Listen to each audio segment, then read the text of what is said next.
Hello everyone and welcome to DIY with Nadia. Today we are making a zero fray wreath. We're using the Nadia method and 2 rolls of 10-inch deco mesh. Hi Leo, were you going to say hi to everyone? Yeah? Say hello. Alright, well let's get started on our zero fray welcome snowman wreath. Right?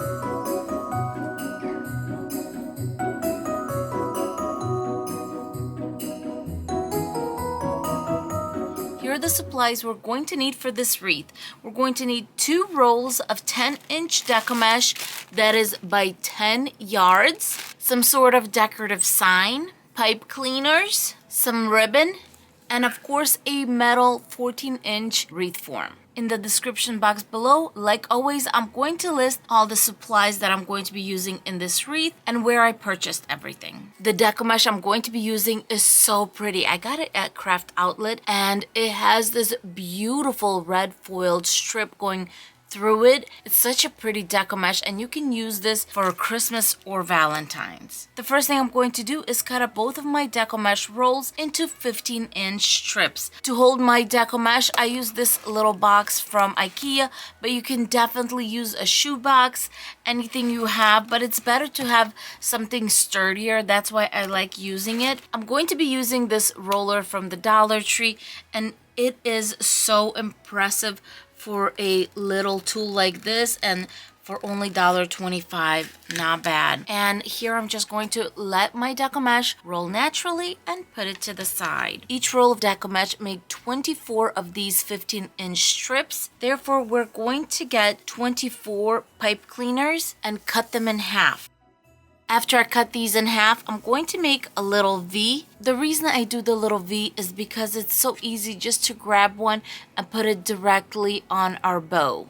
Now that that's done, let's start making our no fray little bows. I'm going to grab one of our strips and kind of walk it out until it's overlapping about 1.5 inches to maximum 2 inches. Pinching it on both sides where it's overlapping, I'm going to bring it vertically on my table, so going from top to bottom, and with my fingers right here I'm going to hold the connection on top. Then with my thumb I'm going to find the center. Because this is just a long piece, it helps me keep it in place.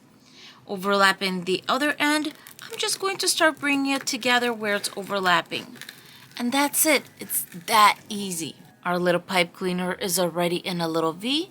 I'm going to just put it on, and then I'm just going to take this hand and kind of keep the bow taut just like this, so that when I do my 2 twists in the back, it's basically locking everything in. Now let's look at our bow. It's very pretty. It's pretty even. No fraying going on. All the fraying is being contained either on the back from one side of our strips or on the inside from the other side of the strip. That's it.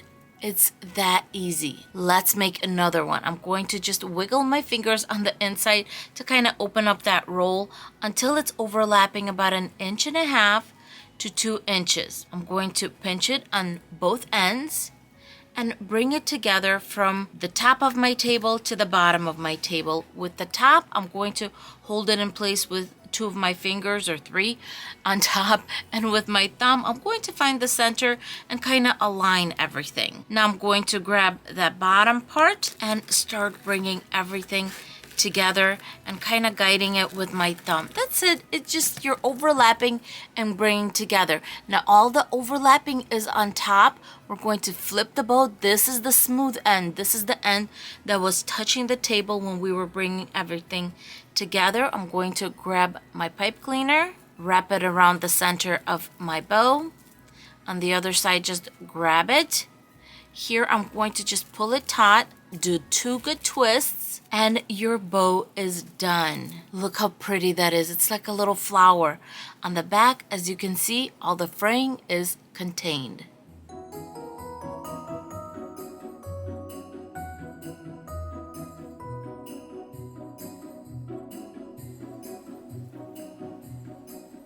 All my sweet little bows are done.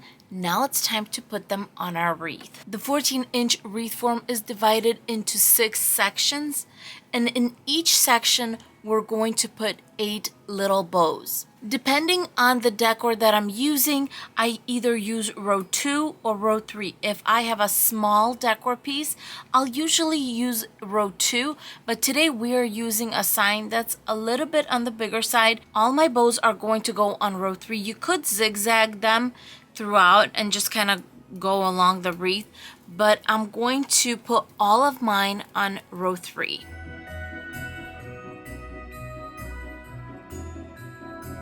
For this type of wreath, I do like to work from the back because it's just easy to put the pipe cleaners on, twist them in place, keep on twisting until you feel like it's nice and secure. Cut about 1 inch from the connection, fold it once and twice for it to go back, and there you go. I wanted to show you one section complete.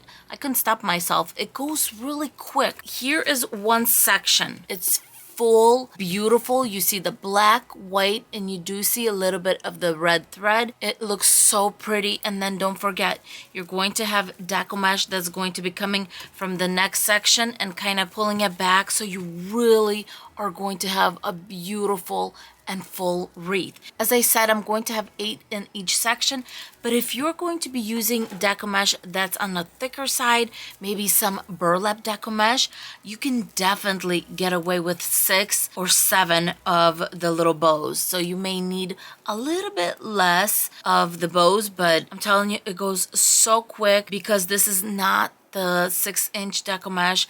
This is the 10-inch deco mesh. 8 per section, boom, boom, boom. You're done with this wreath fairly quickly once the bows are all done. At this point, I'm just going to continue putting the rest of the bows on, and I will be right back. The wreath is all done, and it looks so beautiful and full. This is just a little quick view from the back, and absolutely no fraying. Love this wreath.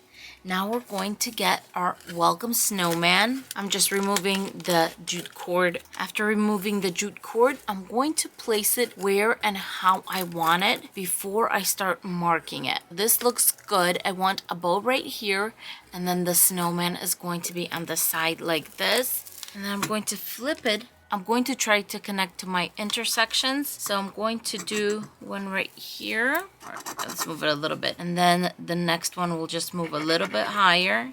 This is the inside of the wreath, so we're just going to follow that and do a little connection right here and right there. I'm attaching my sign in 4 places, so grabbing 4 pipe cleaners, I'm just going to fold them over, find the center, and just make it flat, just like that.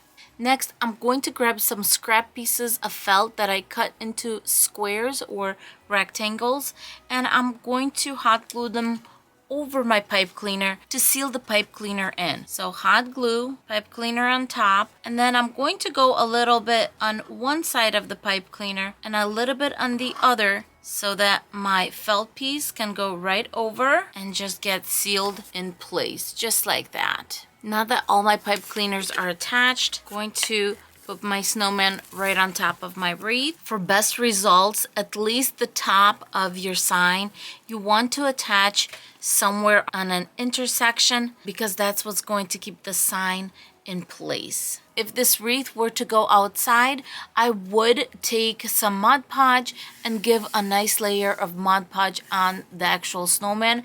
And don't forget the sides. You want to seal those in. Now for a very simple and beautiful bow.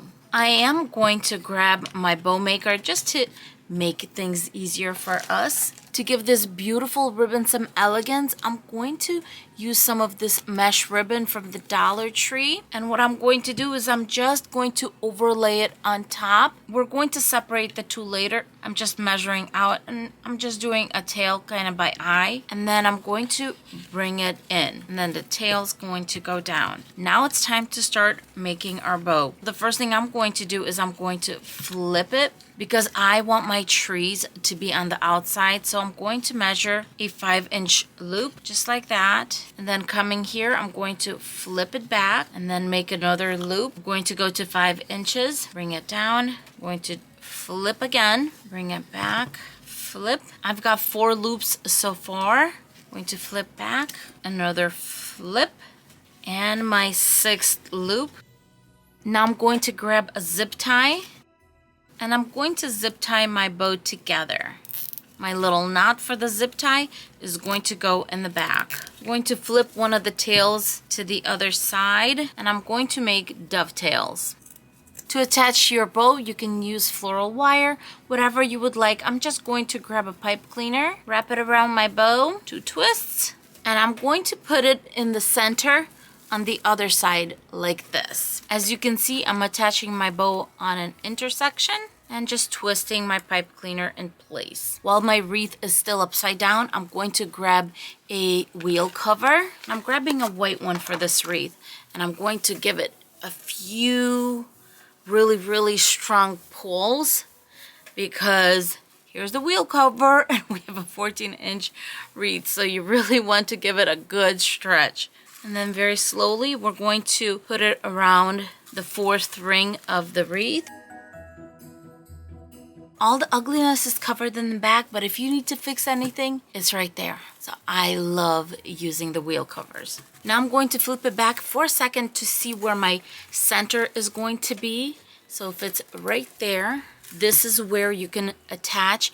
Grabbing a piece of jute cord, I'm going to go on one side of an intersection and then loop it on another side. That way it's not going to go anywhere. Then tie a few knots.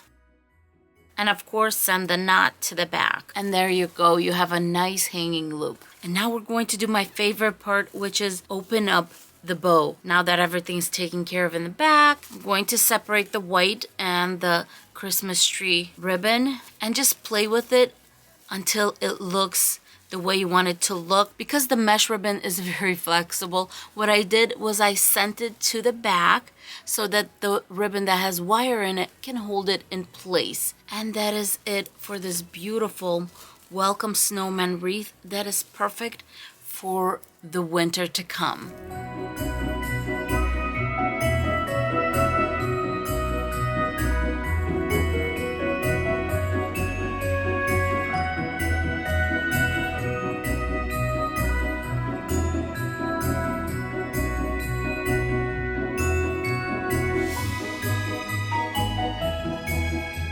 Well, I hope you enjoyed this wreath. What did you think of this no fray method? The bows are so super cute. It's quite quick to make when using the 10-inch deco mesh. You can also make this method using the 6-inch deco mesh from Dollar Tree or the 5.5 that you can get in most craft stores. If you love videos like this, don't forget to like, subscribe, and hit the bell button if you are not subscribed already. And of course, if you're still interested in watching more videos right now, I have prepared 2 for you that you might enjoy. Why are you looking at me like this? I'm very uncomfortable right now. Did you want to say bye to everyone? All right. Bye. I know, right there. The camera's right there. Bye, everyone.